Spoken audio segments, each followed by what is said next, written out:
Olá, gente. Bom dia, boa tarde, boa noite. Cumprimenta o povo aí, minha gente. Pessoal, olá pessoal. tudo bom? Prazer em rever boa tarde, vocês. Nós estamos aqui para dar continuidade a esse estudo tão especial que nós já estamos fazendo aí nas últimas semanas. Queremos agradecer muito para você que está nos acompanhando, que está assistindo pelo menos uma partezinha do vídeo, que está com certeza sendo abençoado por tudo que nós estamos falando aqui. O que é que nós estamos fazendo aqui, minha gente? O que é que nós estamos fazendo aqui, Ed? Estudando o quê? Estamos estudando o primeiro livro da série do Espírito de Profecia, que é a História da Redenção. Vai aparecer na sua tela agora. O editor-chefe está colocando aí em algum lugar da tela, onde o dedo está indicando, o livro História da Redenção, que conta a história da redenção. É isso, a história da humanidade, a história Isso. da intervenção do nosso Deus na história da humanidade, na história não só no geral, né, mas na história de pessoas mais especificamente, e da maneira também como nós estamos inseridos nessa história, nesse grande conflito. Mas só que esse livro, se você não pode ter o exemplar dele impresso, ele pode ser encontrado aonde, Samuel? Você pode encontrá-lo online no site www.centroellenwhite.com.br. Você pode baixar todos os livros que foram traduzidos para o português e também baixar os áudios em MP3 para você poder escutar, caso você não tenha como ler. Você está dirigindo, você está fazendo alguma coisa que te impeça de ler o livro, você tem um MP3 para você escutar a hora que você quiser. E já entrando no assunto de que eu gostei demais do vídeo passado, nós falamos sobre a criação, e para você que... Eu também gostei muito. Nossa, foi fantástico. Eu gostei. Se você já procurou e não achou provas de que o nosso Deus criou este mundo, assista aquele vídeo. Aquele vídeo trouxe provas, talvez cabais e fundamentais, que podem te acompanhar e reavivar a sua fé em Deus. Para que você Só lembrando entenda que foi Ele que criou que tudo. tudo isso vai estar na descrição, né? Isso. Do vídeo anterior, os sites para poder baixar os livros. Acompanhe o nosso canal. Isso. Quem somos nós? Nós somos a turma aqui do Conexão Caetés. Você que é do nosso distrito está intimado a não somente assistir nossos vídeos, comentar. Nós estamos aqui apenas para levar um pouquinho do amor de Deus, da palavra do nosso Senhor Jesus Cristo, a todos aqueles que estão dispostos a ouvir. E contando essas histórias, comentando aqui, você se tiver algum comentário, perceber que se a gente cometeu algum erro aqui, que numa coisa é certa, viu? Nós somos aqui meio que especialistas em de vez em quando cometer erros. Então, se você perceber algum problema, manda aí no comentário, olha, vocês erraram nesse ponto aqui, e nós vamos ficar muito felizes em poder comentar, ler o seu comentário, né, melhor dizendo, e fazer aqui menção ao que você falou nos próximos vídeos. Mas agora, você, além de poder favoritar esse vídeo, tem outros canais também que você pode acompanhar a nossa programação, e Samuel, ele vai ter a grande missão agora de, em menos de 5 segundos, Privilégio, né? de menos de 5 segundos, dizer todos os canais onde você pode acompanhar aqui a turma do Conexão.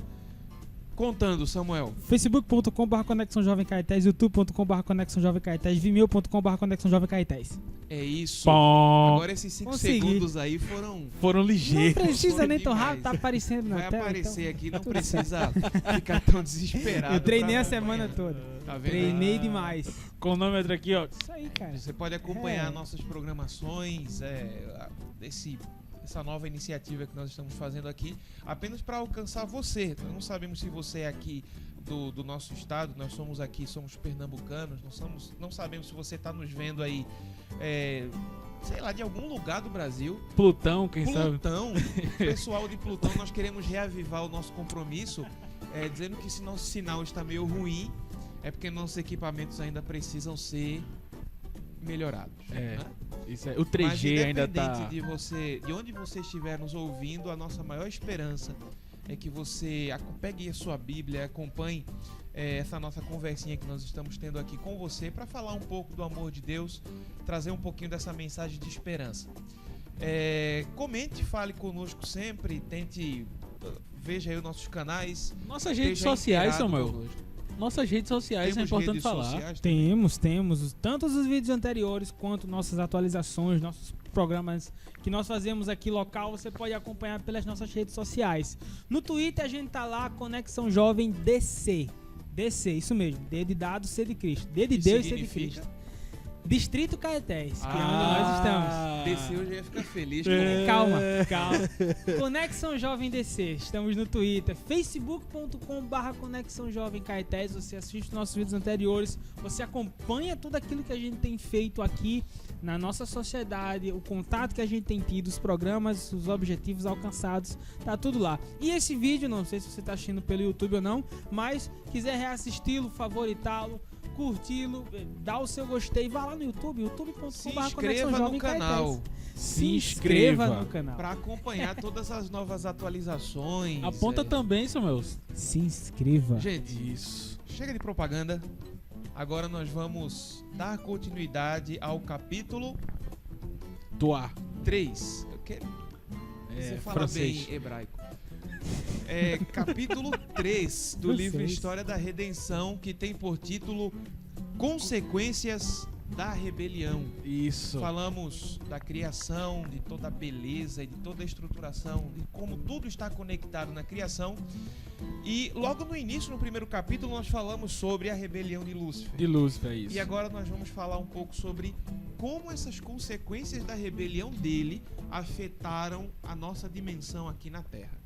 Mas antes de qualquer coisa, nesse momento onde você estiver, nós queremos convidar para que você feche os seus olhos. Eu vou convidar aqui Samuel para que nos eleve em pensamento, em oração ao nosso Deus. Vamos orar? Nos acompanhe agora. Vamos orar. Senhor nosso Deus, muito obrigado, Pai, por mais uma oportunidade de estarmos reunidos para entender e estudar um pouco mais sobre a ação do Teu poder na história deste mundo. Obrigado, ó Pai, porque Tu nos amas a ponto de estar ao nosso lado sempre que precisamos e até, ó Pai, conduzindo a nossa vida para que tudo ocorra da melhor forma possível. Queremos que Tu abençoes a pessoa que nos assiste nesse momento para que junto conosco ela possa entender aquilo que separaste para nós hoje. Fica conosco, abençoa o nosso ouvinte onde quer que ele esteja e que ele possa usufruir a cada dia mais desse Teu amor que pode preencher os nossos corações. Obrigado por tudo. Em nome de Jesus, amém. Amém. Vamos começar fazendo uma breve revisão do que a gente passou antes, né?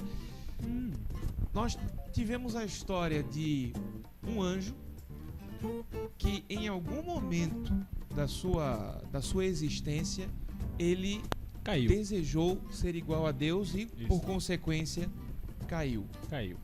Após isso, logo no capítulo 2, nós vimos como em todo esse plano, até mesmo por consequência da queda dele, estava sendo, melhor dizendo, estruturada, todo um plano para a criação, não só dos seres, dos animaizinhos, das aves, das plantas, mas sim do ser humano. Deus, ele queria exercer e executar todo o seu maravilhoso amor e criou o ser humano para que viesse a desfrutar disso, para desfrutar de todo o amor que Deus ele é capaz de conceder ao homem. Mas com isso, nós chegamos ao nosso primeiro ponto, de que ao falar das consequências da rebelião, nós precisamos falar um pouquinho do que era, um pouquinho do Jardim do Éden. Como era estruturado o Jardim do Éden, como que Adão e Eva viviam. O que a gente pode falar, o que a gente pode pontuar da beleza desse jardim, como é que Adão e Eva viviam lá? Relacionado a esse assunto, além de toda a perfeição que o jardim tinha, que você viu no nosso capítulo anterior, de tudo aquilo que Deus fez de perfeito, de todas as belezas que o jardim tinha, para a gente falar sobre esse assunto que nós vamos tratar hoje, a gente precisa ressaltar, por exemplo, a existência de duas árvores. Né? Isso. Qual era a primeira árvore que dava vida eterna? Era a árvore da vida. Essa árvore tinha a função de prosperar a vida. Engraçado é que ela simplesmente fazia isso, né? Você Exato. comia e dava vida. E engraçado é que eu acredito que Deus não precisava plantar uma árvore e fazer ela crescer para dar vida eterna. Não será assim conosco. No fim dos tempos não será assim. Mas Deus tinha sempre uma forma didática de ensinar isso ao ser humano. né? E ele queria ensinar ao ser humano que o constante contato com ele, simbolizado ali pelaquela árvore, traria vida eterna. Não que o ser humano não precisasse daquilo, mas que eu acho que era uma forma que Deus tinha de dizer para ele o seguinte: você precisa ir lá constantemente buscar a vida eterna. Que é isso que nós fazemos hoje. Lemos a Bíblia, estamos em contato com Deus porque queremos um dia ter a vida eterna. Eu acho que era uma forma didática. E tem outra árvore também. Que o nome não é tão pequeno como essa, né? Sim. Que essa é a árvore da vida. Essa era a árvore do conhecimento do bem e do mal. Olha aí. Árvore do conhecimento do bem e do mal. Mas por que Deus colocou aquela árvore ali? Por quê, Heródoto? Deixa eu te responder, eu não vou nem te responder, mas Heródoto, deixa eu ele quer reformular. responder com outra pergunta. Eu vou reformular a pergunta. Você perguntou assim... Por que Deus? Porque ele colocou. Sim. A pergunta que eu faço até para você refletir para os colegas aqui, por que ele não colocaria? Tudo bem, porque ele colocou a árvore do conhecimento do bem e do mal. Tudo bem, eu acho que tem resposta. Mas por que será que ele não colocaria? Porque ela era indispensável ali. Acho que Rapaz, eu acho não, eu tenho certeza, porque se eu tivesse lá eu também daria essa mesma ideia. Talvez ele tivesse algum motivo pra esconder ela, não vou deixar ela aqui quietinha. Eu acho assim, velho. A primeira experiência do pecado foi frustrante. Eu acho que foi muito frustrante pra Deus, né? Porque o mundo era perfeito. O mundo não, o céu, não era nem o mundo, era no céu. O céu era perfeito, tudo era perfeito. E o maior dos anjos caiu. Então acho que a árvore do conhecimento do bem e do mal era como se fosse uma garantia, né, da lealdade dos homens, né? Eu sempre quis entender por que garantia. Mas fica fácil você entender. Vamos imaginar, por exemplo, para o nosso amigo entender por que Deus precisava de uma garantia. Por que um Deus todo-poderoso precisa de uma garantia? É simples. Imagine você tem dois amigos que nunca lhe traíram, que são totalmente confiáveis. Heródoto. Dois. E eu. Digamos que você tem dois amigos. Hipótese. Esses dois amigos querem lhe vender uma televisão. Cada um vende pelo mesmo preço. A diferença é que um deles lhe dá uma garantia de 3 anos. O outro não dá garantia nenhuma.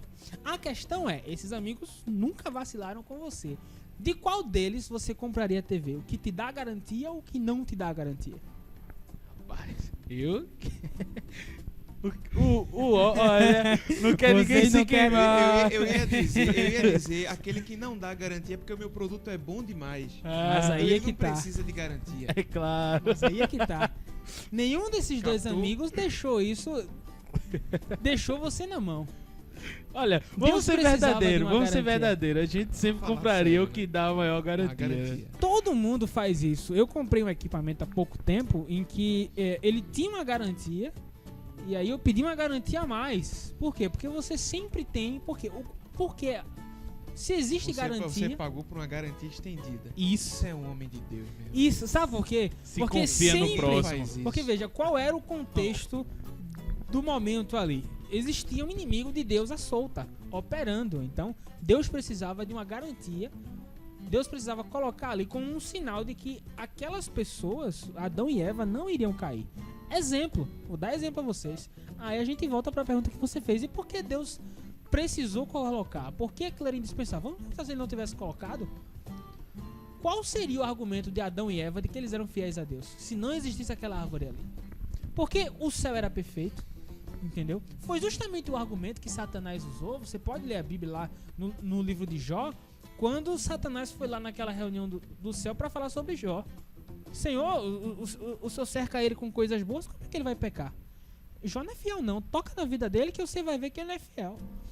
Satanás poderia ter usado o mesmo argumento com Adão e Eva. Por que ele não usou? Porque existia a árvore do bem e do mal. Eu acho também que essa árvore é indispensável por respeito que Deus tinha o livre-arbítrio do homem, né? Isso. Ele tinha que dar a opção de ele escolher, querer ser fiel ou não. Se a árvore não existisse, ele não teria escolha. Eles não teriam como escolher, exato.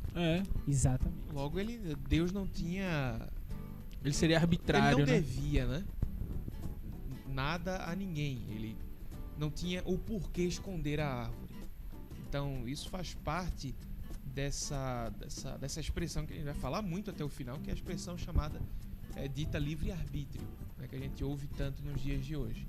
Deus ele não tinha o porquê esconder a árvore, né? Mas em contrapartida ao que está acontecendo na Terra, nós temos o que está acontecendo em uma outra dimensão, em um outro plano, num plano mais, assim dizer, espiritual. De um lado nós temos o santo par, né? Adão e Eva, perfeitos, revestidos da glória de Deus. Imagine você o que seria você receber todos os dias a visita do seu Criador. Você poder receber face a face a visita de anjos, lhe ensinando, lhe instruindo, lhe apresentando o que é o céu, quem é Deus. E você podendo passear por aqueles pastos verdejantes, árvores perfeitas.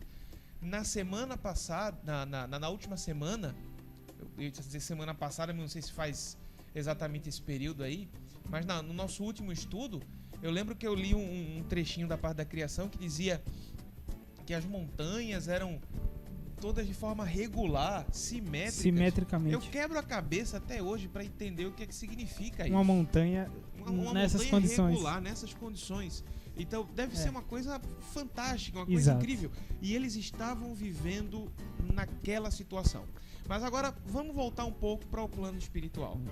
Em contrapartida a isso, nós temos um anjo caído que levou consigo, como nós vamos estudar ainda em outros livros, mas podemos citar aqui que ele levou consigo a terça parte dos outros anjos. Dá um adiantamento, né, do assunto. Do assunto, né? E eles estavam vivendo reclusos já fora do céu. E eles viram a criação. Satanás, ele viu a criação. Será que dá pra gente ter uma ideia? Será que o livro História da Redenção nos dá uma ideia do que foi que ele sentiu? De qual era o pensamento dele, o sentimento dele ao ver a criação, ao ver tanto Adão quanto Eva, o que se passou pela mente dele? Ao mesmo tempo que ele via a criação, ele também começava a sentir falta da sua rotina no céu. Ele era o primeiro ser imediato a Cristo. Ele era o maior anjo que existia. E aí agora, um comandante no céu passa a ser um comandante fora do céu. Já tinha alimentado seu coração com tudo aquilo que havia de vir. E o livro, quando você lê o capítulo, fica bem claro que a felicidade dele tinha acabado completamente, né? Aquilo que ele achava que iria acontecer tinha caído por terra. Ele estava frustrado. O livro até explica que os rostos felizes, né, brilhosos, deixaram e ficaram em trevas e melancólicos, né? O escritor utiliza essa palavra. Eu posso só ler um trechinho aqui? Sim. Que no capítulo 3 é a última frase do terceiro parágrafo, isso. Que diz assim, que no pensamento, né, de Satanás, que ele estremecia e temia encarar o futuro e contemplar o fim destas coisas. Eu achei essa frase, assim, uma revelação, né? Porque a gente já discutia isso aqui há um tempo, mas é importante você ver como ele olhava para a criação e lembrava dos tempos de glória que ele vivia antes, ao lado de Deus, tão próximo ao Criador, e agora tudo era diferente. Quer dizer, automaticamente, quando qualquer ser ele está distante do seu Criador, isso vai se revelando de alguma forma nociva à própria criatura, né, quando ele está distante. Isso nós vamos ver mais adiante, quando a questão for com Adão e Eva. Isso se revelava também com o próprio Lúcifer. Eu acho que não só a ideia de estar distante, mas só pelo fato dele ser agora inimigo de alguém que teve poder de criar um planeta na frente dele.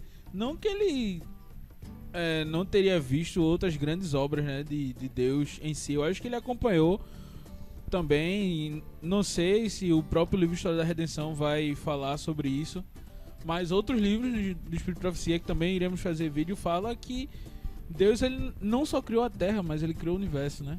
E os anjos viram essa criação, então viam grandes coisas que Deus fez.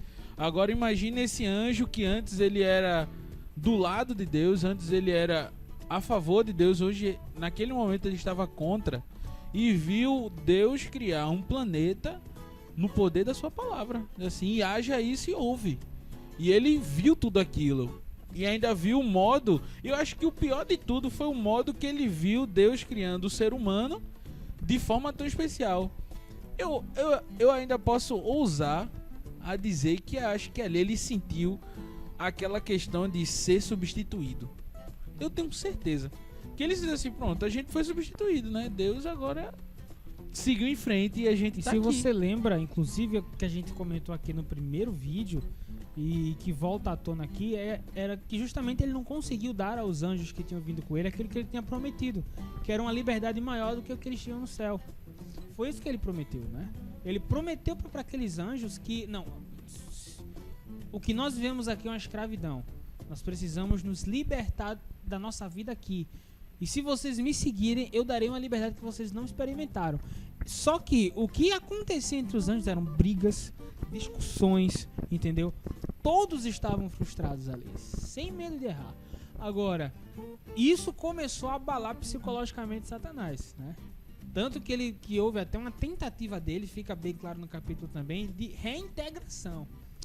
Ele que tentando se deu voltar. por causa de uma audiência toda especial. Que ele pediu. E antes, é engraçado que antes, quando começou esse subtítulo, né, Reintegração de Satanás, que é exatamente esse título que ela usa, fala que Satanás via, né, os anjos indo para o céu, começando o coro celestial, e aí ele lembra que ele dava a primeira nota, ele começava o coro e os outros anjos seguiam, então ele sentiu falta desse ambiente. E ao vislumbrar um dos anjos voltando ao louvor, ele pediu para esse anjo ter uma conferência com Jesus Cristo. É engraçado, né? Aquele cara que ele disse que não era Deus, que ele era um Deus ruim, né? Que estava controlando os anjos, estava escravizando os anjos, pediu uma audiência com essa pessoa. E é engraçado como foi a audiência que ele pediu, o que foi que ele falou, né? Assim, imagine a audácia de Satanás a chegar a Jesus e falar, não, eu aceito voltar pro céu, no posto que eu tava. Assim, é meio que confuso, né? Ele tava lá em cima, fez o maior auê, foi expulso do céu e ele dizia que aceitava voltar pro céu na condição de voltar onde ele tava antes. Então, ele até colocou nem isso como de uma negociador ele serviu. Que ele até colocou isso de uma forma mascarada. Não, eu volto, pode me colocar onde eu tava mesmo, eu não vou me incomodar com isso não. Né? Nem soube negociar. Exato, e nessa ocasião o livro fala que Jesus ele se emocionou demais a ponto de chorar, porque ele sabia que lá no fundo aquilo não era de verdade. Entende? Ele não havia se arrependido da sua rebelião. Tava com remorso. Exato. Ele sentia a falta do que ele fazia no céu, mas isso não foi suficiente para fazer com que ele se libertasse das ideias que o levaram à rebelião. O fato de ele ter sido negado, né, de volta ao céu despertou uma ira terrível, em virtude justamente dessa negação dele ser assim renegado. Interessante é que ele sabia que não podia com suas forças atingir o próprio Criador. Ele não podia sozinho ir ali e entrar em guerra com o próprio Criador e tentar retirá-lo do seu trono. E é com isso que Satanás ele redireciona todos os seus esforços para atingir Deus de outra forma. De que forma é essa? Atingir ele por meio da sua criação.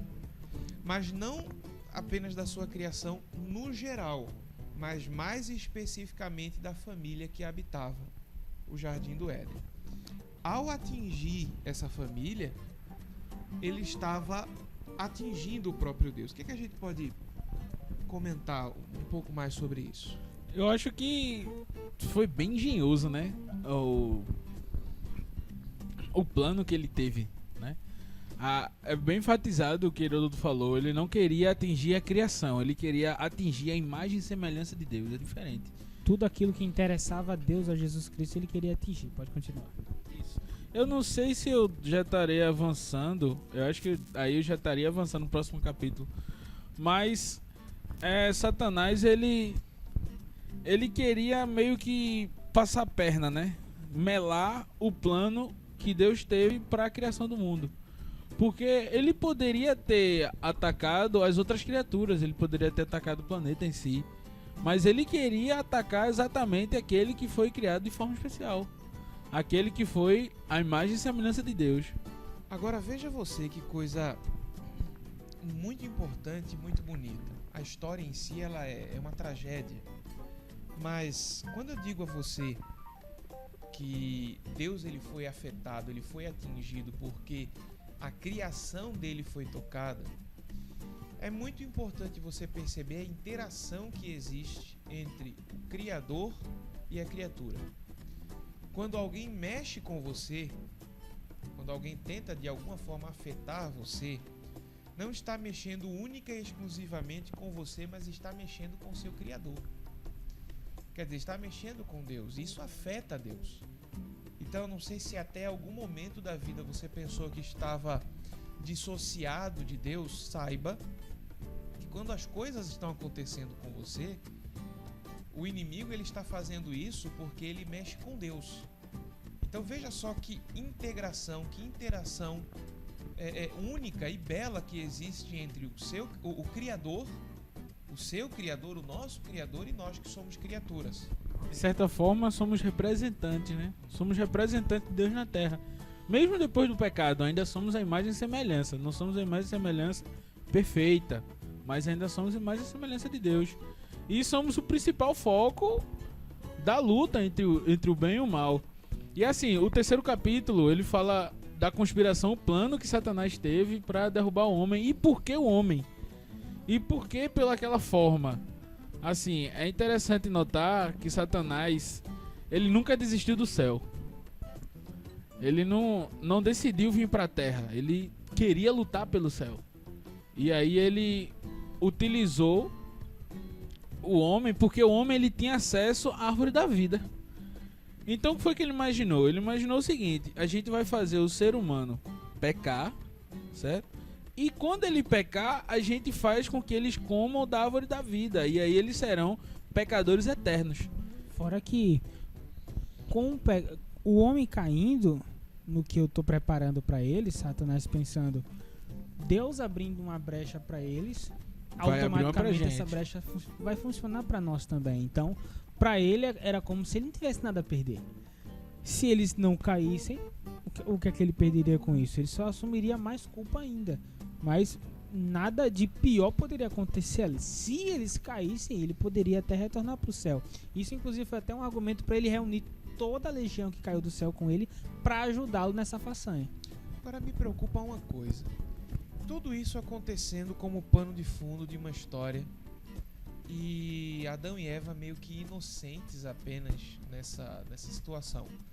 Será que Deus ele não fez nada para ajudá-los, para auxiliá-los? Será que teve algum auxílio? Deus segurou esse assunto inocente deles. De certa forma, né? Porque Deus sabe de tudo, né?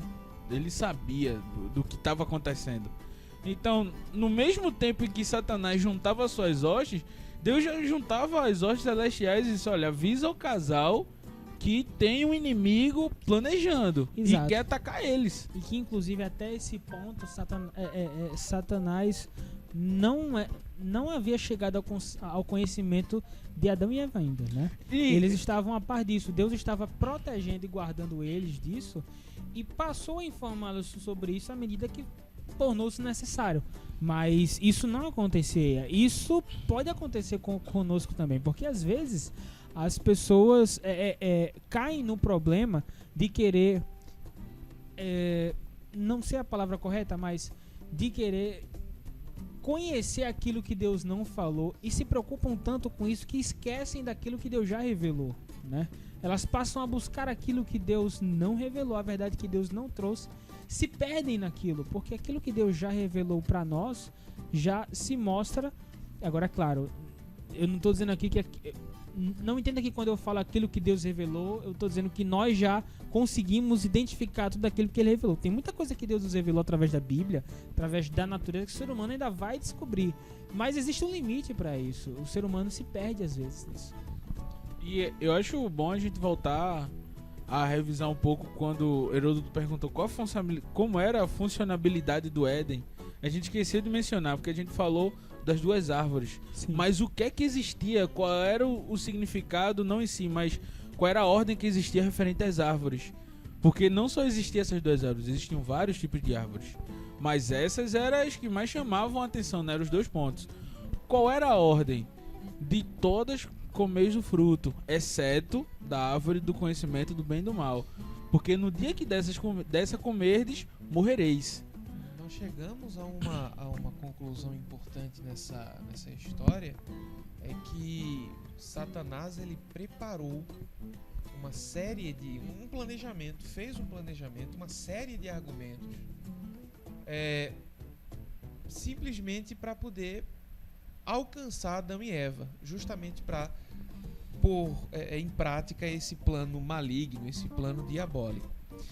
Mas nós chegamos a um ponto interessante em pensar até que Adão e Eva eles foram advertidos. O livro História da Redenção, no capítulo 3, diz que eles receberam constantes advertências, e nos leva a imaginar também o seguinte: tudo bem, nós conhecemos um pouco da história e sabemos que essas advertências, elas me parece que não serviram muito. Nós vamos estudar no capítulo seguinte, no nosso próximo programa, do que é que serviu essa advertência, da advertência que eles receberam e por que ela não funcionou.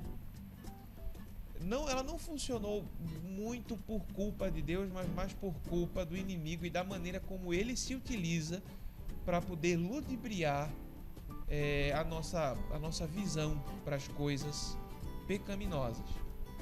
Chegamos a uma conclusão importante de tudo isso, que independente da árvore do conhecimento do bem e do mal, uma coisa era muito importante, e aí encaixa na questão do livre-arbítrio, que independente da existência do livre-arbítrio, e isso é até redundante, porque é a definição do próprio livre-arbítrio, é uma parte dessa definição, que independente de qualquer coisa, a escolha sempre depende de você.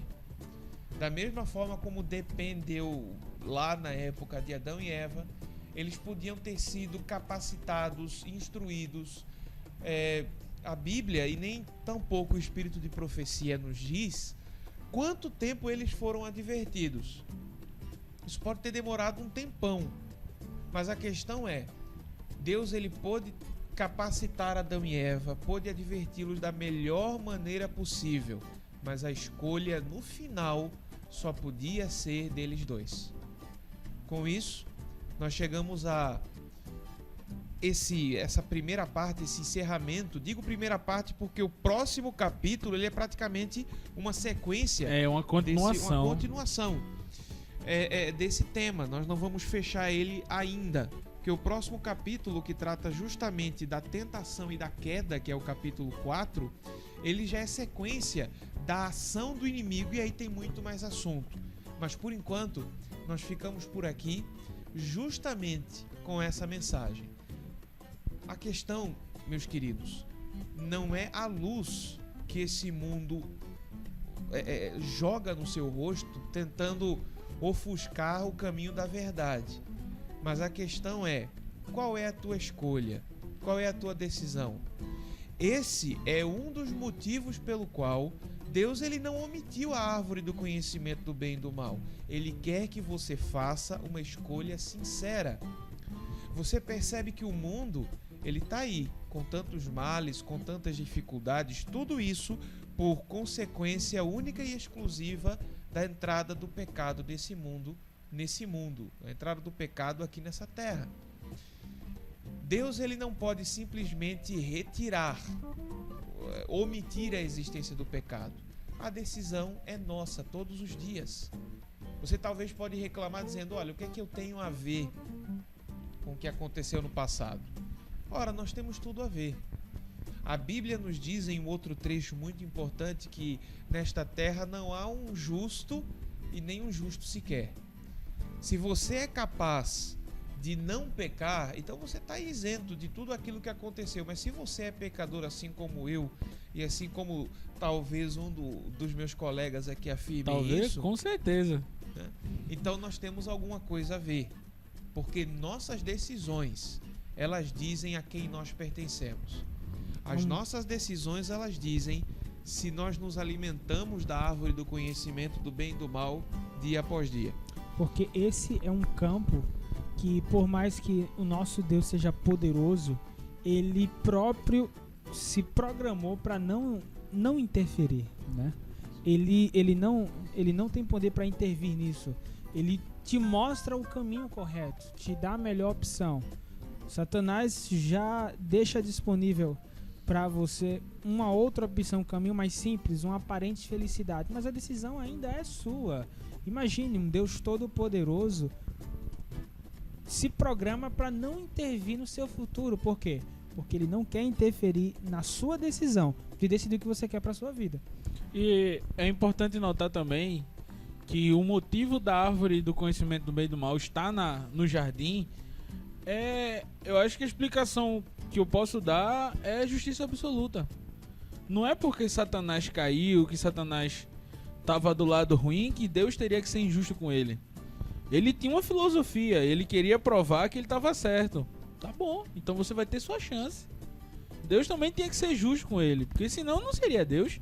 Ele só seria justo com quem está do lado dele. Então tinha que ter isso, faz parte da justiça absoluta. Ele tinha que ser justo com as hostes celestiais, tinha que ser justo com Satanás e tinha que ser justo com o ser humano, que também se apresenta no livre-arbítrio, no direito dele de escolher se quer o certo ou se quer o errado. Você percebe agora qual é a grande importância das decisões que nós tomamos todos os dias? Quer dizer, a tua decisão nesse momento de dar o play nesse pequeno vídeo e nos ouvir falar, é uma decisão muito importante que com certeza vai mudar um pouco a sua vida, vai mudar a cara do que vai ser o seu dia. Nossas decisões, elas são muito importantes. No próximo vídeo nós vamos ver como as decisões dos nossos primeiros pais, Adão e Eva, acarretou a grande problemática do pecado nesse mundo. E a gente ainda vai continuar falando mais sobre o livre-arbítrio. A última mensagem que nós deixamos é: você tem ideia de como suas decisões elas são importantes? Suas decisões, elas dizem aonde você quer chegar, a quem você pertence e a quem você honra todos os dias. Se você quer ter um coração voltado para esse Deus e quer mudar a sua vida, você precisa tomar a decisão por Ele. Todos os dias decidir pela verdade, pelo caminho da verdade e da justiça, pelo caminho verdadeiro que Deus ele proporcionou a mim e a você. Nesse momento eu quero te fazer um convite todo especial. Para encerrar esse comentário desse capítulo 3, nós vamos nesse momento fechar nossos olhos e vamos fazer uma oração ao nosso Deus, agradecendo pelo estudo e pedindo a Ele para que Ele oriente todos os dias as nossas decisões. Vamos orar? Querido Deus e amorável Pai, inevitavelmente todos os dias nós somos bombardeados pelas inúmeras informações que esse mundo nos fornece.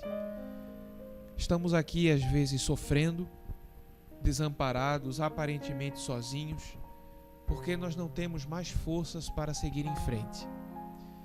Por isso, ó Deus, nós queremos te pedir que o Teu Espírito Santo, Ele renove a nossa vida. Renove a nossa vida de tal forma que nós possamos com as nossas decisões honrar ao Teu santo nome e mostrar para este mundo a quem nós pertencemos, que nós pertencemos ao Senhor, nosso Deus eterno, nosso Criador. Querido Deus e amado Pai, perdoa nossas faltas.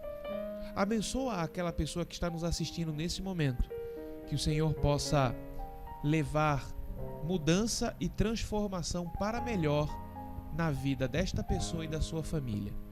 É isso que nós te pedimos, agradecidos, em nome e por amor de Jesus. Amém. Amém. Queridos, valeu, brigadão por tua companhia. Samuel, dá os endereços aí dessa vez em 3 segundos. 3? Calma. Já passou 2. Ah, novo. dessa vez vamos com mais calma. Vai, no Bom. próximo vídeo a gente faz com 3 segundos. 3 é pouco, cara. Não, é 1 segundo pra cada... Putz. Ele não treinou a semana com 3. Deixa aí nossos endereços pro pessoal se comunicar com a gente durante a assiste semana. os nossos vídeos anteriores. youtube.com/Conexão Jovem Caetés, facebook.com/Conexão Jovem Caetés. Siga a gente no Twitter, Conexão Jovem DC. Permaneça conosco. E hoje você aprendeu sobre o seu livre-arbítrio e a importância dele. Tome as melhores decisões. Nos acompanhe. Nos o curta. nosso vídeo. Nos curta. O nosso vídeo, favorite, assine o nosso Curta canal. nossos vídeos. Essa com certeza será uma das melhores decisões que você vai tomar. Muito bom, Samuel. É isso. Muito alegre, Valeu. Samuel. Até mais, pessoal. Deus abençoe. Até mais. Até mais. Tchau, tchau. Até.